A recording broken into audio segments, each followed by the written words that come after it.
Bueno, buenas tardes. Un gusto poder hablar con ustedes de vuelta de química. Hoy particularmente vamos a hablar de un tema que asusta bastante a los alumnos y se titula Tabla periódica de los elementos.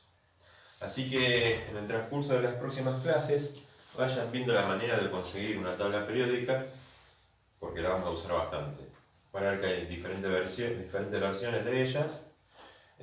No se asusten, lo que vamos a hacer es aprender a utilizarla como una herramienta. No hay que aprenderse cosas de memoria que están acá. Sería de muy mal gusto que yo les pida algo de ese estilo.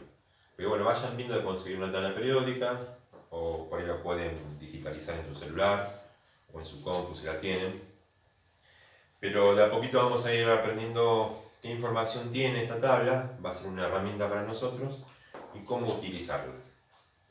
Bien, tabla periódica de los elementos. Vamos a tratar de entender de qué habla este tema en particular. Quizás podríamos arrancar con esta cuestión de los elementos.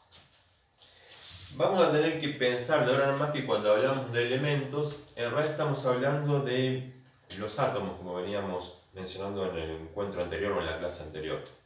Resulta ser que esta historia también viene de la Grecia antigua de los filósofos, en donde se pensaba que toda la materia estaba formada por alguno de los 4 elementos principales: tierra, fuego, aire o agua.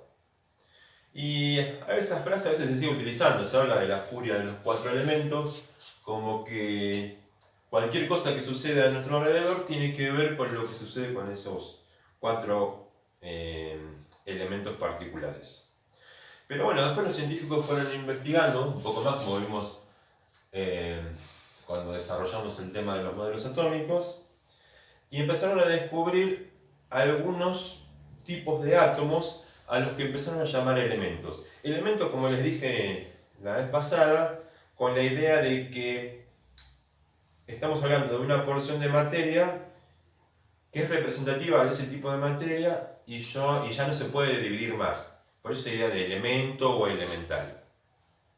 Se descubrieron diferentes tipos de elementos y un señor de apellido Mendeleev, u otro también Meyer, fueron ordenando esos elementos a medida que los fueron descubriendo de acuerdo a ciertas propiedades que tienen.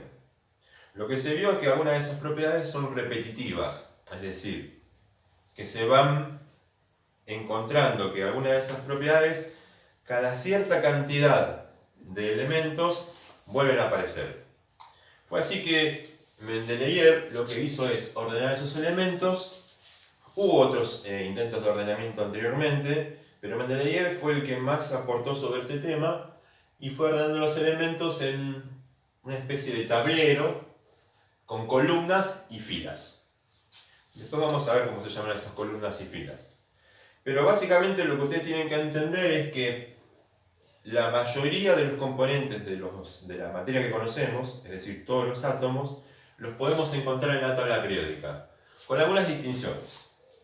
Les decía, la tabla periódica, si ustedes la miran, pueden hacer una analogía que cuando jugaban de chicos, o por ahí ahora de grandes también, en estos tiempos de cuarentena, a la batalla naval, como una especie de tablero, donde hay columnas. A esas columnas se las llama grupos. Así, la primera columna se llamará grupo 1, la segunda columna se llamará grupo 2. Por ejemplo, lo puse en romanos porque antes se utilizaba esa denominación. Y por ejemplo, a la última columna se la llama grupo 18. Es decir, cuando ustedes agarren su tabla periódica, van a ver, por ejemplo, que en el grupo 1 tienen arriba de todo el hidrógeno, por debajo el litio, el sodio, el potasio. Si fuéramos al grupo 18, por arriba van a encontrar al helio, al neón y así sucesivamente. Otra característica de este ordenamiento es que también podemos interpretar a la tabla periódica o podemos verla como separadas en filas, además de las columnas. ¿Sí? Así, por ejemplo, esta zona que yo les estoy marcando acá es una fila que tiene una denominación general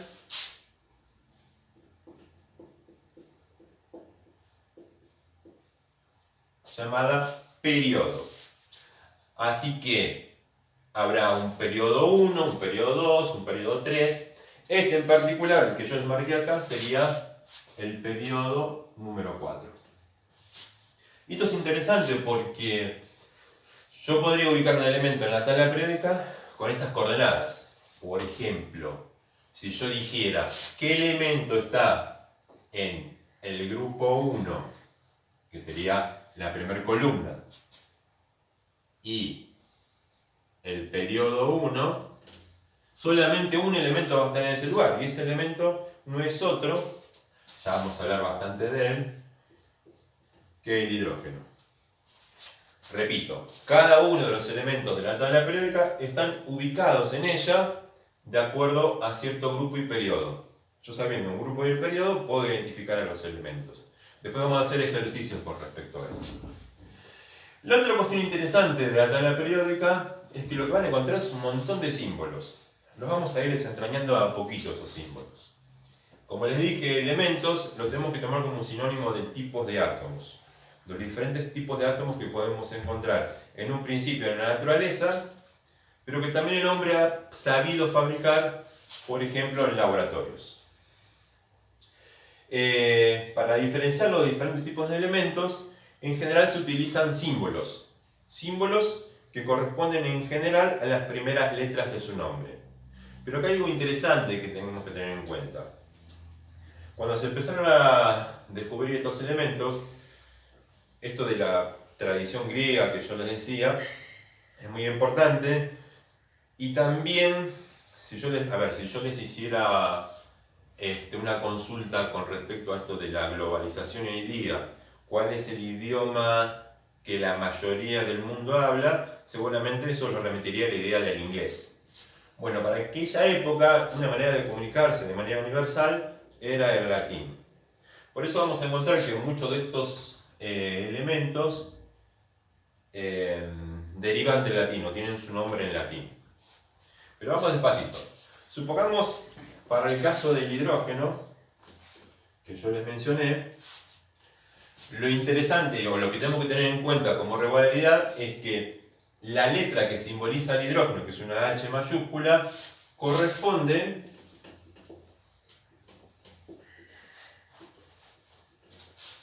a la primera letra de su nombre. Siempre la primera letra va en mayúscula. Pero ¿qué pasó cuando empezaron a descubrir otros elementos que también empezaban con la misma letra? Les pongo como ejemplo al helio. El helio también empieza su nombre con letra H, pero la letra H ya está utilizada para el hidrógeno. En esos casos lo que se utiliza es una combinación de las dos primeras letras del elemento. Así que en este caso, el símbolo para el helio va a ser HE. Una cosa muy importante sobre esto.